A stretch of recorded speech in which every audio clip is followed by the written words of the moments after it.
ministre secrétaire général de la présidence a visité le champ pétrolier gazier du projet Sidiki. L'ordre a été donné pour une relance immédiate du chantier dont les travaux sont inachevés à ce jour.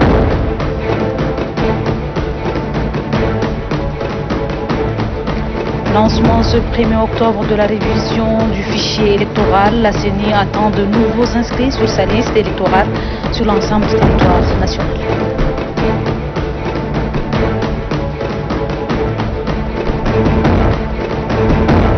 Le mois d'octobre rose dédié à la lutte contre le cancer a été lancé durant un mois. Des campagnes de sensibilisation seront organisées à l'effet de sensibiliser la population sur les dangers que représentent ces fléaux. Bonsoir à toutes et à tous et bienvenue dans cette session d'information. Le ministre d'État, ministre secrétaire général de la présidence, Kalzebe Païm-Debe, s'est rendu hier à Rigrig dans la province de Kanem. Il est allé visiter le champ pétrolier et gazier du projet Sidiki. L'ordre a été donné pour une relance immédiate du chantier dont les travaux sont inachevés à ce jour.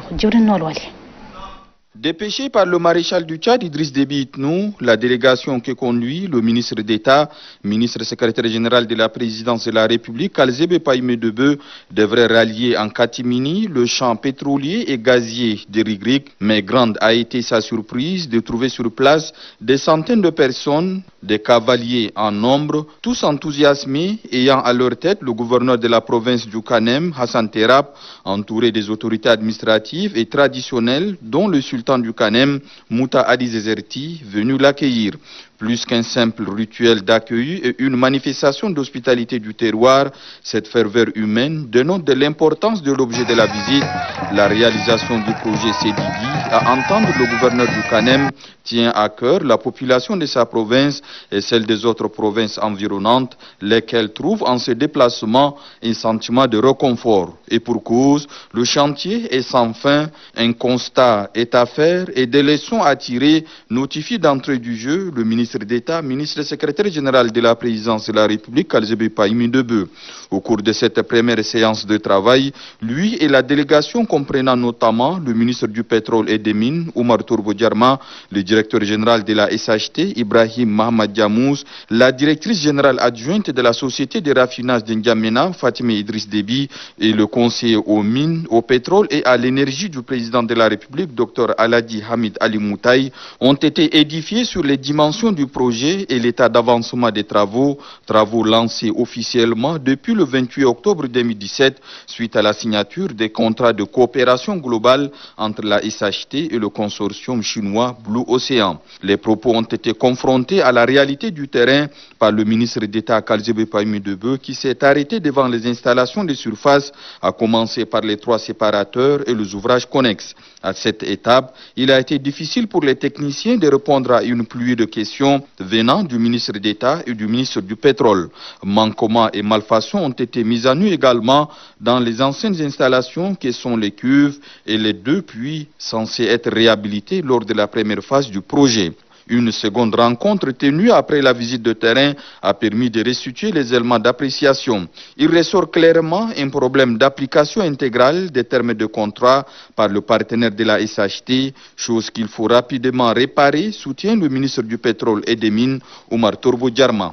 Nous avons constaté qu'il y a des choses qui ont été faites, mais il y a d'autres qui n'ont pas été finalisées. Donc nous allons, dès le retour, convoquer les sociétés. Que d'abord, Blue Ocean, c'est une société contractante de la SHT. Et c'est à travers la SHT que nous allons convoquer la société pour voir qu'est-ce qui n'a pas marché réellement. Et à partir de cet instant, nous allons décider. Le retrait du contrat n'est pas à l'ordre du jour. Il est hors de question de perdre encore du temps, avance le directeur général de la SHT, Ibrahim Mahamad Diamous, dont la responsabilité de sa société est désormais exclusive. Dans le cadre de nos suivis des activités, nous avons constaté des manquements et on a saisi les autorités du pays à travers le ministère du Pétrole et des Mines. Et là, aujourd'hui, on a constaté des visites. Des manquements qui ont été constatés. Ces manquements ont été déjà reportés par la SHT à travers les autorités et on a aussi reporté à travers le ministère du Pétrole. Là, actuellement, tout est constaté. Et actuellement, le ministre d'État nous a instruit et la SHT et le ministère du Pétrole pour rapidement reprendre les choses, pour que les activités reprennent dès aujourd'hui à l'effet de respecter le programme de calendrier qui a été fixé par le maréchal du Tchad. Pas de temps de grâce, le projet doit immédiatement être relancé. Il faut faire en sorte que le volet gazier du projet puisse rattraper son retard, a ordonné le ministre d'État qui a rappelé les enjeux de ce projet qui tient à cœur le maréchal du Tchad. Il a réclamé du concret dans un bref délai au terme de sa visite, non sans appeler à une adhésion des populations au projet et les forces de sécurité à plus de vigilance dans la sécurisation des installations. Le ministère du Pétrole, la SHT et la partie contractante savent désormais ce qu'ils auront à faire pour la relance et la concrétisation rapide du projet, dont les fruits seront la mise à disposition des populations de produits gaziers et pétroliers pour lesquels d'énormes moyens financiers sont engloutis chaque jour par l'État. Au cours de la rencontre de restitution tenue au terme de sa visite de terrain, le ministre secrétaire général de la présidence a insisté sur l'ampleur du projet et les problèmes qu'il devrait résoudre à terme. Il a fait part de l'attachement du maréchal Idriss Déby Itno quant à la concrétisation rapide du projet aux dimensions socio-économiques. Suivez. Le 28 octobre 2017, le maréchal en personne s'est déplacé pour la cérémonie de la pose de la première pierre. Il s'est déplacé non pas pour le pétrole, mais pour le gaz. Mais comme les deux sont liés, qui dit pétrole, dit gaz, il dit, compte tenu du problème énorme que rencontre notre population, voudrait une centrale à gaz. Et pour cela, il faut que le projet Sédigi puisse commencer à produire. Il y a la construction d'une mini-raffinerie prévue à Régli, la construction d'une usine de traitement et de purification de gaz, la construction d'un pipe pour le transport de pétrole brut et la construction d'un gazoduc pour le transport du gaz. Ça fait donc 5 composants. À travers ces projets ambitieux, on devait donc résoudre le problème d'approvisionnement en énergie et pour générer de l'électricité. Le besoin en énergie, en source d'énergie électrique, est énorme. Aujourd'hui, le trésor public dépense des milliards pour subventionner le gaz comme produit des substituts au bois de chauffe. Parce qu'en utilisant le bois de chauffe, on détruit l'environnement. Au terme de sa visite à Régli, Kalzé PM2B a ordonné au nom du maréchal la reprise immédiate du projet pétrolier et gazier Sédigi. La SHT doit mettre tout en œuvre pour finaliser le projet dans le meilleur délai, a-t-il indiqué. J'ai instruit le ministre en charge du pétrole, SHT qui est partenaire de ces projets-là, avec un partenaire qui aujourd'hui, Elsa modestement, n'a pas pu faire le déplacement, parce que cela ne tient, mais c'est la responsabilité, dans le futur, c'est la responsabilité exclusive de la SHT. La SHT doit mettre tout en œuvre pour faire finaliser ces projets dans les meilleurs délais. Je voudrais profiter de votre micro pour remercier l'ensemble de la nation du Canem et l'échantillon représentatif mobilisé pour nous accueillir à l'occasion de cette visite que nous avons voulu vous faire en catimini, mais nous avons été surpris par leur mobilisation. Je voudrais les remercier malgré la période assez difficile qui est le contexte. La réunion ministérielle de haut niveau sur la République centrafricaine est tenue ce 1er octobre à New York, aux États-Unis d'Amérique. Le ministre des Affaires étrangères et de l'intégration africaine, Amina Bassidiga, a participé à cette réunion à travers une visioconférence d'où il a évoqué les relations de coopération entre le Tchad et la République centrafricaine. Idriss.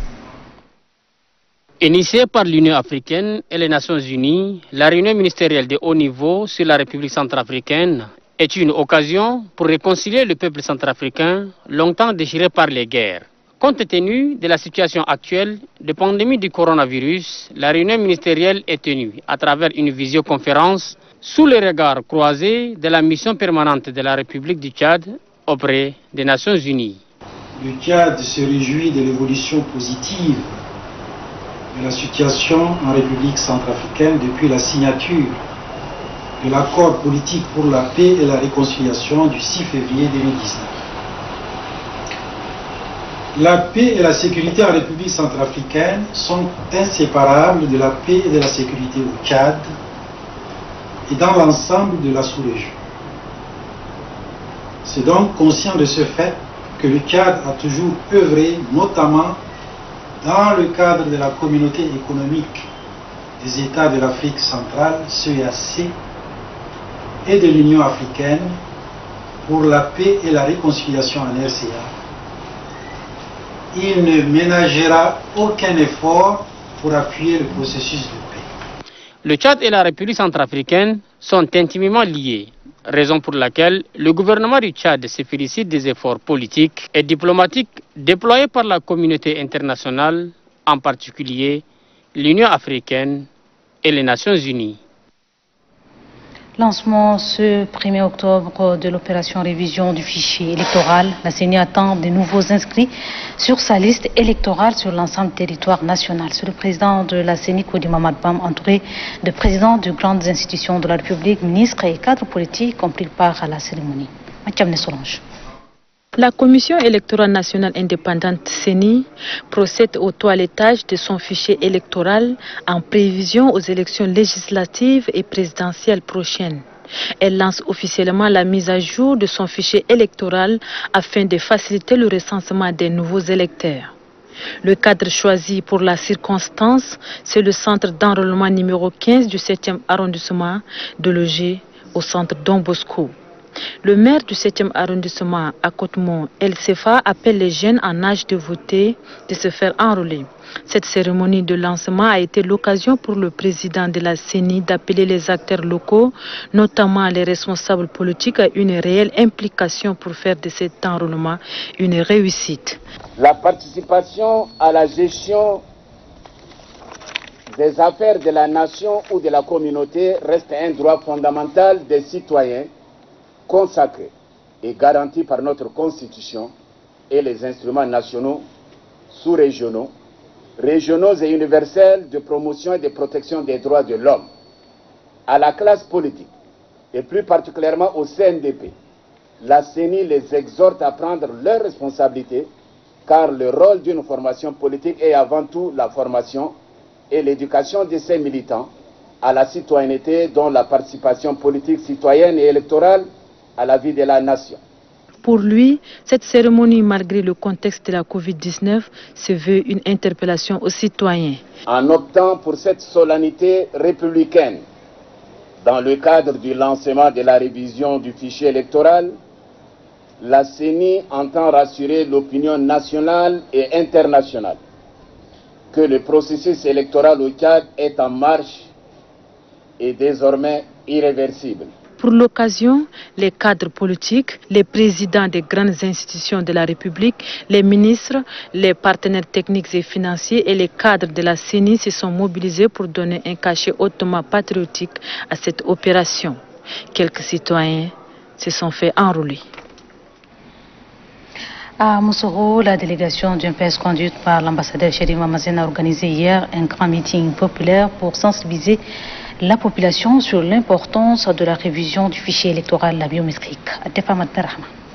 À la veille du lancement de la révision du fichier électoral biométrique, la mission d'appui du MPS conduite par l'ambassadeur Chéri Mamazen a animé un meeting géant à Moussoro.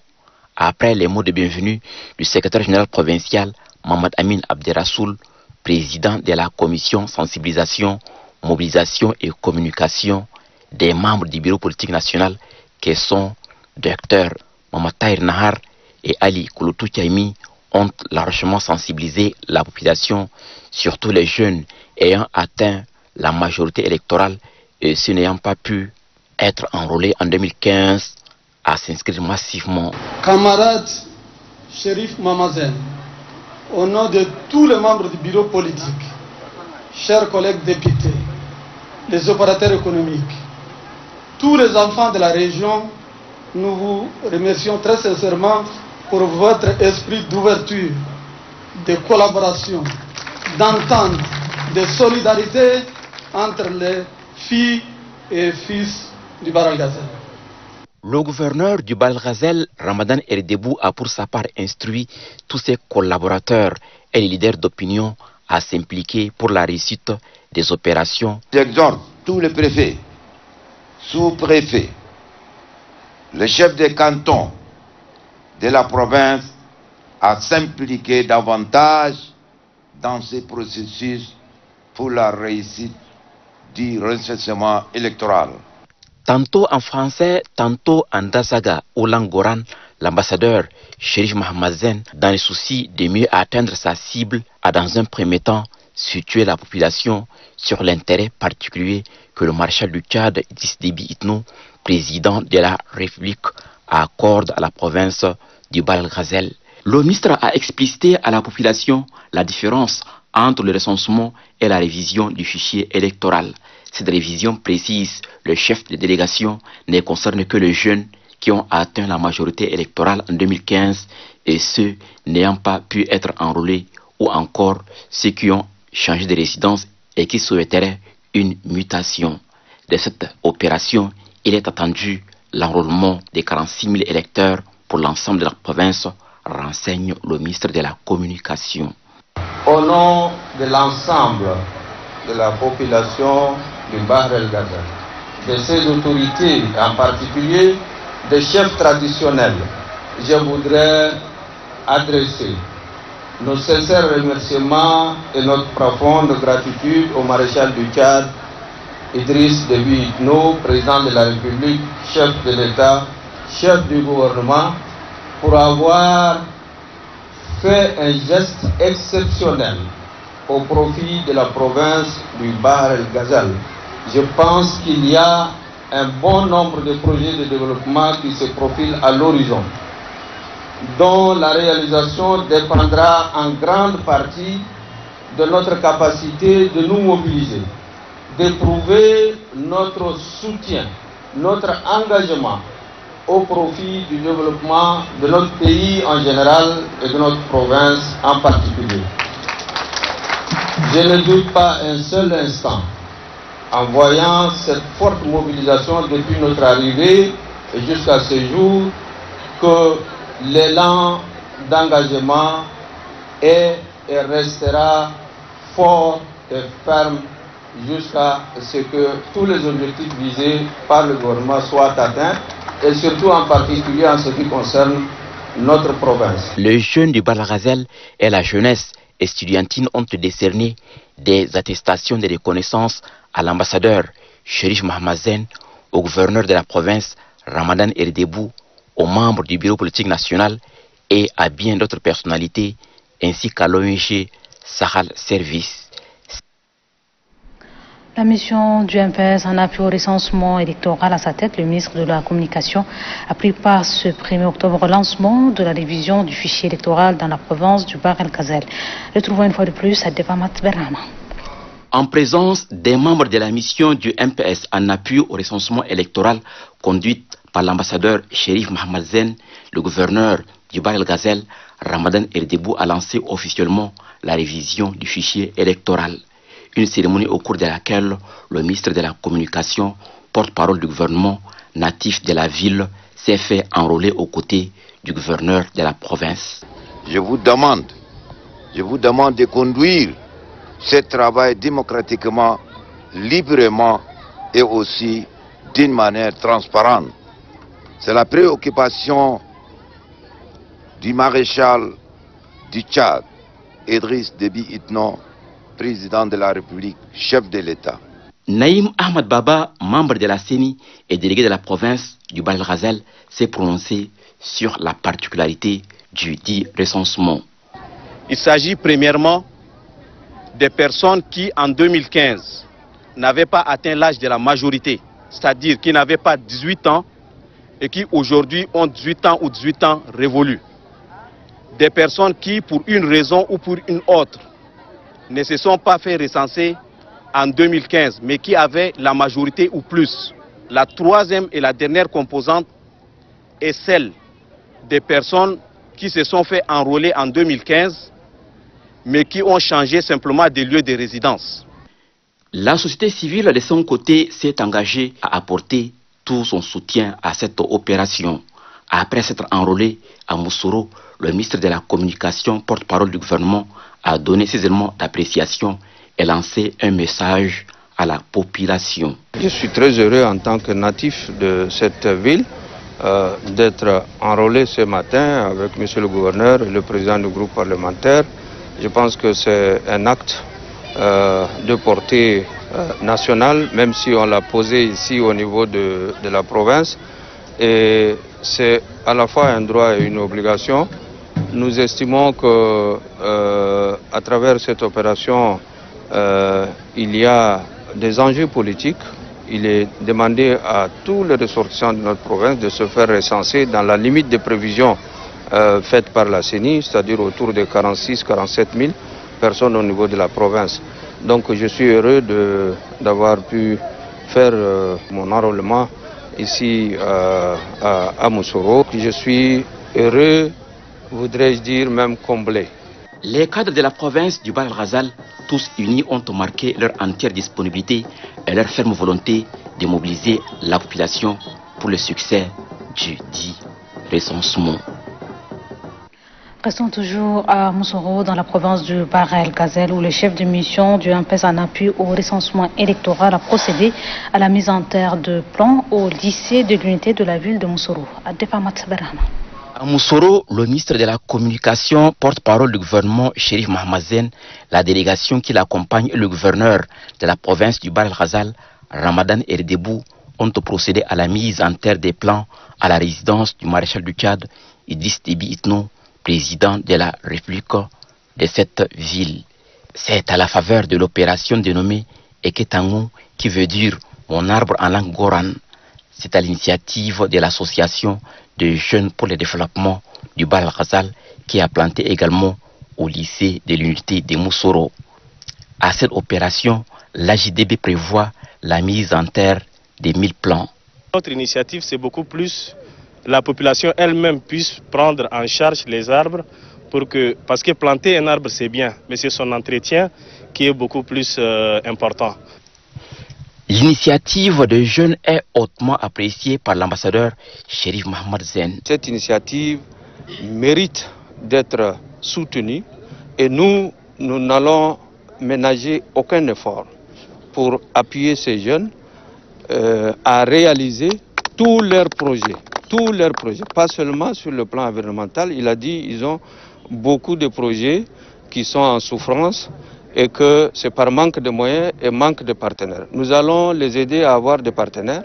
Nous allons nous mobiliser nous-mêmes à leur apporter notre soutien financier, matériel et même moral, donc pour qu'ils continuent. Et je pense que surtout cette province du Bahr el Ghazal, qui est à la porte du désert, a besoin de ce genre d'initiative. Dans une visite, le ministre de la Communication, porte-parole du gouvernement, a déploré l'état de délabrement du lycée de l'unité de Moussoro. Dans cette salle, par exemple, les eaux de pluie sointent. Ce lycée, qui était censé être comme ceux d'autres provinces, qui sont construits un peu partout au Tchad, avec la même architecture, avec 2 niveaux en dalle.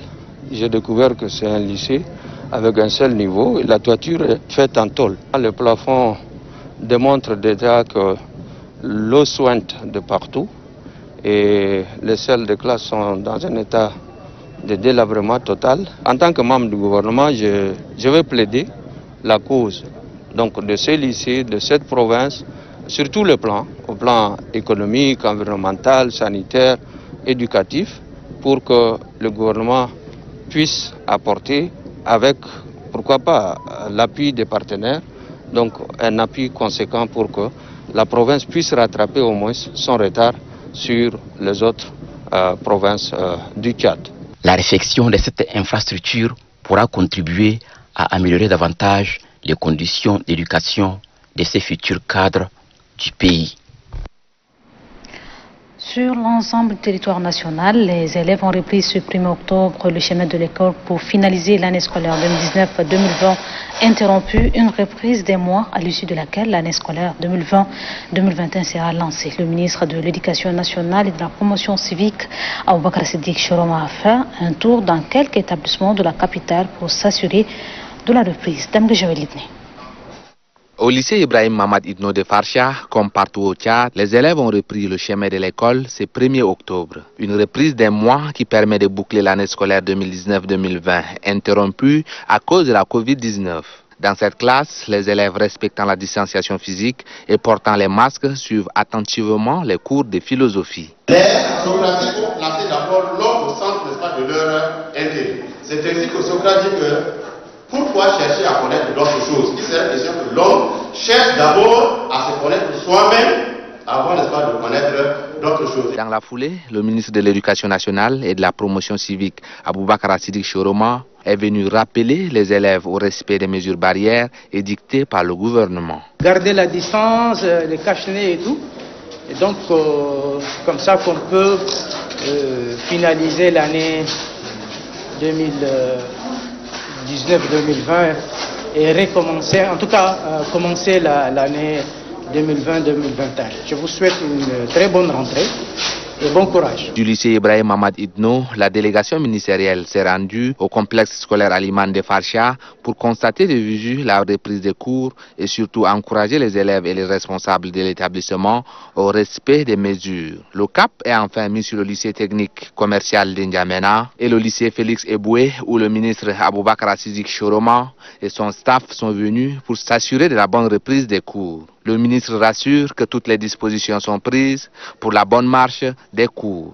Notre ministère a pris toutes les dispositions pour que les élèves aient leur cache-nez. Nous avons reçu 2 millions de cache-nez de la part du gouvernement et que les autres dispositifs seront mis sur toutes les écoles de notre pays. Le chef du département de l'éducation nationale et de la promotion civique, Aboubakar Siddiq Chiroma, interpelle par la même occasion tous les responsables du système éducatif tchadien à faire respecter les différentes mesures et orientations gouvernementales afin d'éviter la propagation de la pandémie de la Covid-19 dans le milieu scolaire.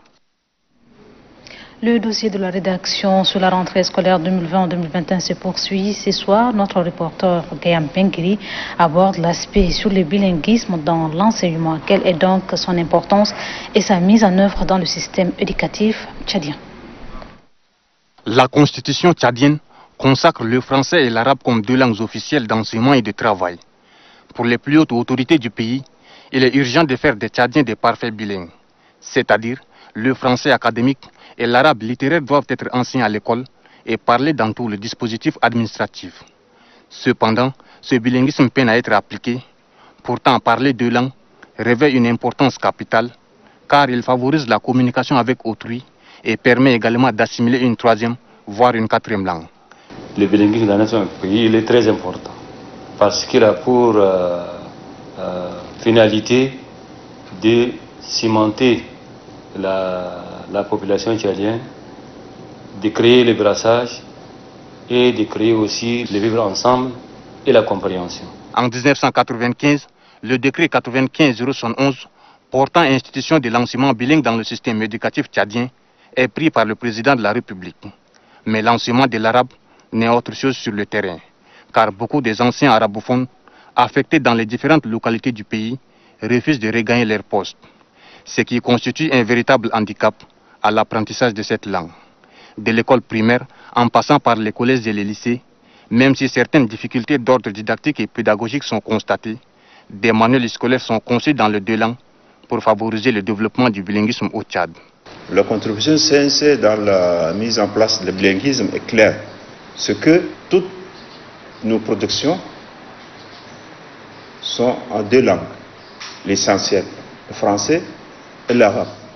Au niveau de l'enseignement supérieur, seulement quelques départements des universités se sont lancés dans cette aventure en faisant de la langue arabe une unité d'enseignement. Alors, les dispositions sont-elles prises pour l'application intégrale de l'arabe littéraire de la maternelle à l'université au même titre que le français? Le directeur général du développement du bilinguisme et de la promotion civique explique le processus. Nous avons développé une stratégie de mise en œuvre aussi du bilinguisme.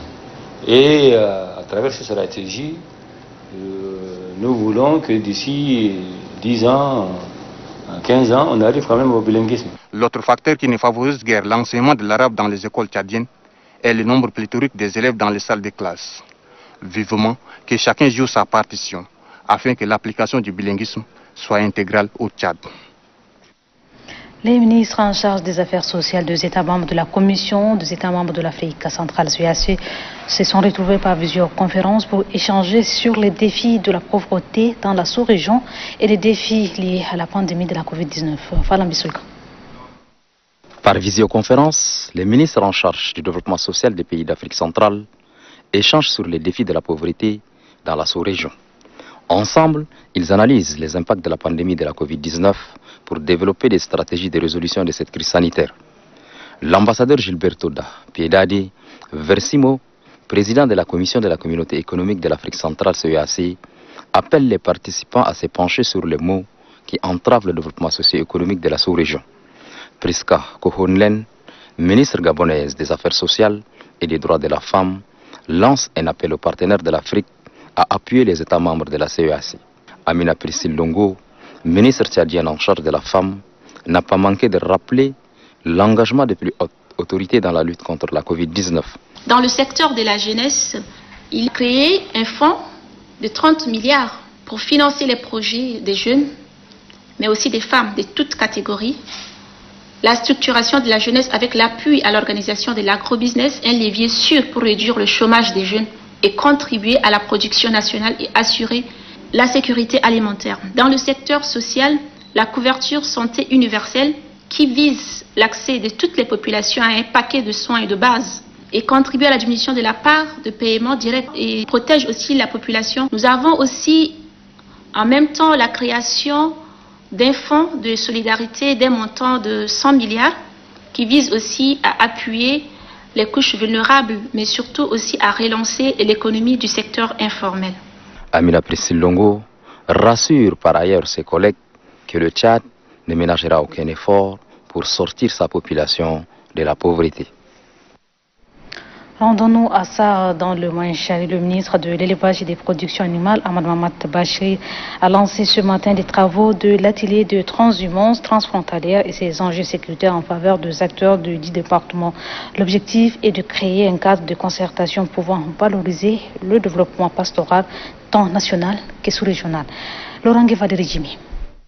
Cette réunion organisée par le Centre de dialogue social en partenariat avec la plateforme pastorale de Tchad vise spécifiquement à créer un cadre de concertation capable de réfléchir et de faire valoir les problématiques de développement pastoral aussi bien au niveau national que sous-régional. Aussi, parvenir à la meilleure compréhension de la question de transhumance transfrontalière dans la sous-région, réaliser l'analyse de la dimension sécuritaire de la transhumance transfrontalière entre le Tchad et la RCA. Lançant les travaux de cette rencontre, le ministre de l'élevage, de la production animale, Ahmad Mahamat Bachir, précise que les déplacements de bétail à la recherche du pâturage sont souvent accompagnés de conflits. Pour lui, la rencontre constitue un dispositif inclusif qui analysera la dimension sécuritaire de la transhumance transfrontalière entre les deux pays. Notons que la présente rencontre est de préparer les autorités nationales,